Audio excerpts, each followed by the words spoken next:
കുറച്ചുനാൾ കഴിഞ്ഞപ്പോൾ കൊച്ചുണ്ണിയുടെ കയ്യിലുണ്ടായിരുന്ന പണമൊക്കെ തീർന്നു. ആ ഇടയ്ക്ക് കൊച്ചുണ്ണിക്ക് കുറച്ച് പുതിയ കൂട്ടുകാരെ കിട്ടി.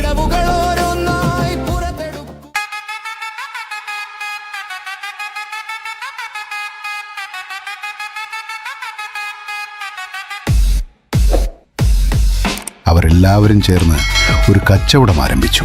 അന്യദേശത്തു നിന്നും വ്യാജ ചരക്കുകൾ വാങ്ങി കായംകുളത്തെത്തിച്ച് അത് മറിച്ചു വിൽക്കുക. അതുവഴി എളുപ്പത്തിൽ വൻ ലാഭം ഉണ്ടാക്കുക. അതായിരുന്നു അവരുടെ കച്ചവടം. ചുരുക്കി പറഞ്ഞാൽ കള്ളക്കടത്ത്. കൊച്ചുണ്ണി കൊച്ചുണ്ണി കൊച്ചുണ്ണി കായംകുളം കൊച്ചുണ്ണി. പണ്ടുകാലത്ത് തെക്കൻ തിരുവിതാംകൂറിനെ വിറപ്പിച്ചു കഴിഞ്ഞിരുന്ന ഒരു കൊള്ളക്കാരനായിരുന്നു കായംകുളം കൊച്ചുണ്ണി. കൊച്ചുണ്ണിയും കൂട്ടരും ശങ്കുണ്ണിപ്പിള്ളയുടെ പീടികയിലാണ് കള്ളക്കടത്ത് മുതിരുകൾ വിറ്റിരുന്നത്. മോഷണ സാധനങ്ങളും കള്ളക്കടത്ത് ചരക്കുകളും ചുടുവിലക്ക് വാങ്ങി തൻ്റെ കടയിലെ മറ്റു സാധനങ്ങൾക്കൊപ്പം ഇരട്ടി വിലക്ക് മറിച്ച് വിൽക്കുന്നതാണ് പിള്ളയുടെ പ്രധാന പണി. വരണം വരണം, സാധനം വാങ്ങാനാണോ? എന്താണ് നിങ്ങൾക്ക് വേണ്ടത്? നമ്മുടെ കടയിൽ എല്ലാം കിട്ടും. ഉപ്പ് മുതൽ കർപ്പൂരം വരെയുള്ള സാധനങ്ങൾ കിട്ടും. പിന്നെ എല്ലാം വില കുറവാണ് കേട്ടോ. ടോപ്പ് വേണോ, ചീപ്പ് വേണോ, കിണ്ടി വേണോ, സ്വർണം വേണോ, സായിപ്പന്മാർ ഉപയോഗിക്കുന്ന സാധനങ്ങൾ വേണോ, എല്ലാം ഉണ്ട്. എന്ത് വേണ്ട? ഓരോരുത്തന്മാര് രാവിലെ മെനക്കെടുത്താനായിട്ട്.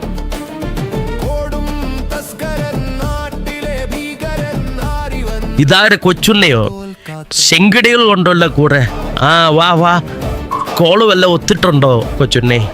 ചരക്കൊക്കെ ഭദ്രമായി എത്തിച്ചിട്ടുണ്ട്. പഴയ കണക്ക് തീർത്താൽ ചരക്ക് ഇന്ന് രാത്രി തന്നെ ഇവിടെ എത്തിക്കും. അതെന്താ കൊച്ചുണ്ണി, നിനക്കെന്നെ വിശ്വാസമില്ലാത്തതുപോലെ? ശരി, തരാനുള്ള പണം ഇപ്പൊ തന്നെ തന്നു തീർക്കാം. ഇന്ന് രാത്രി തന്നെ ചരക്ക് എത്തിക്കണം. വിശ്വാസമില്ലാഞ്ഞിട്ടല്ല മുതലാളി, കാശിന് കാശ് തന്നെ വേണ്ടേ? ഇതാ പിടിച്ചോ പണം. പിന്നെ സൂക്ഷിച്ചൊക്കെ പോളം. ഇപ്പൊ മോനെ കൊച്ചുണ്ണി, പോലീസുകാരൊക്കെ റോന്തു ചുറ്റുന്നുണ്ട്. കരളലിവുള്ളൊരു ദയാശീലൻ, എന്നാൽ നാടറിയുന്നൊരു തസ്കരവീരൻ. കൊച്ചുണ്ണി കൊച്ചുണ്ണി കൊച്ചുണ്ണി കായംകുളം കൊച്ചുണ്ണി. ഓടും തസ്കരൻ, നാട്ടിലെ ഭീകരൻ, ആരിവൻ ആർക്കും തോൽക്കാത്ത മാന്ത്രികൻ.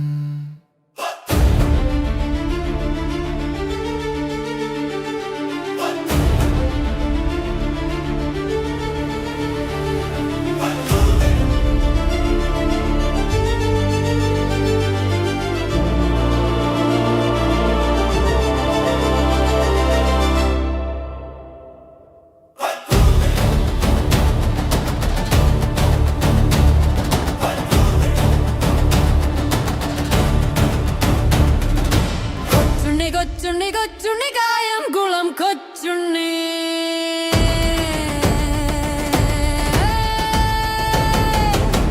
കൊടും തസ്കരൻ, നാട്ടിലെ ഭീകരൻ, ആരിവൻ ആർക്കും തോൽക്കാത്ത മാന്ത്രികൻ.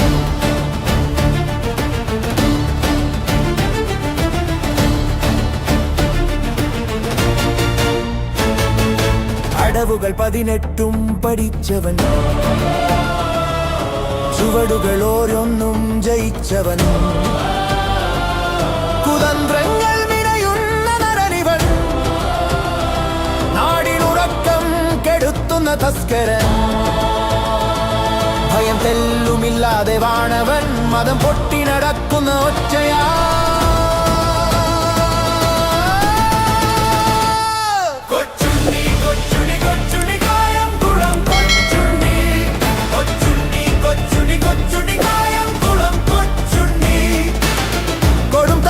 നാട്ടിലെ ഭീകരൻ, ആരിവനാർക്കും തോൽക്കാത്ത മാന്ത്രികൻ.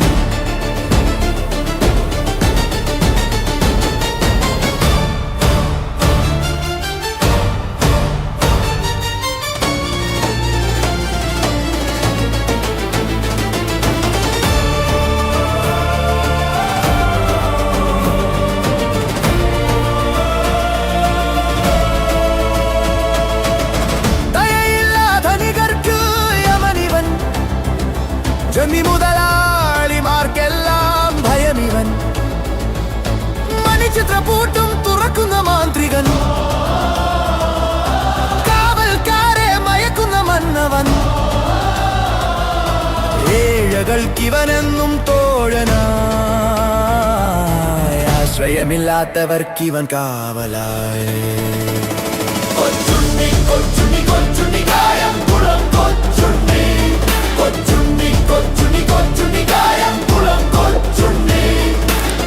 കൊടും തസ്കരൻ നാട്ടിലെ ഭീകരനാരിവനാർക്കും തോൽക്കാത്ത മാന്ത്രികൻ.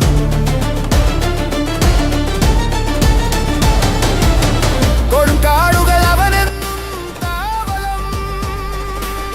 വനപാതകളിൽ അവൻ അങ്ങനെ കുറേ കാലം കടന്നുപോയി. പുതിയ കച്ചവടം തരക്കേടില്ലാതെ പോയിക്കൊണ്ടിരുന്നു.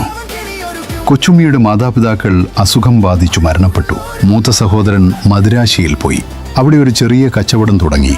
അവിടെ തന്നെ താമസമാക്കി. അങ്ങനെ തനിച്ചായ കൊച്ചുണ്ണി വിവാഹം കഴിക്കാൻ തീരുമാനിച്ചു. അവിടെ അടുത്തു തന്നെയുള്ള ഒരു നിർധന കുടുംബത്തിലെ ഏക മകളായിരുന്നു വധു. നാട്